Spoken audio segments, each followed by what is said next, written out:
दाखवत नाही यांना.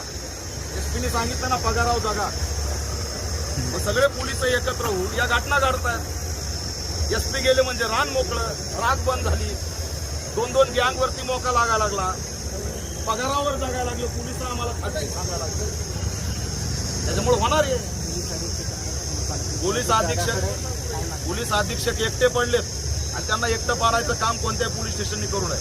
पोलीस अधीक्षकांना आमचं आव्हान आहे की परळीच्या हद्दीत जी घटना घडली ती त्यांना PI DYSP तात्काळ निलंबित करा. एवढं असंवेदनशील कसं काय वागू शकतात पोलीस?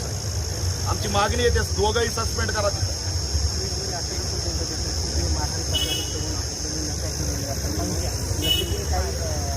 अरे नशामध्ये बरं हेच कळतं, संतोष देशमुख सारखं हा मुतायचं बरं कळतं, पाया पडवायचं बरं कळतं, काट्या लाट्याने मारायचं बरं कळतं, सेम टू सेम तुझा संतोष देशमुख पार्ट 2 कडू हे बरं कळतं.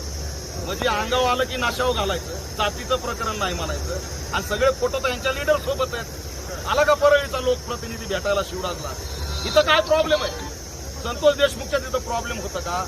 इथं काय प्रॉब्लेम आहे पंकजाताई मुंडेला?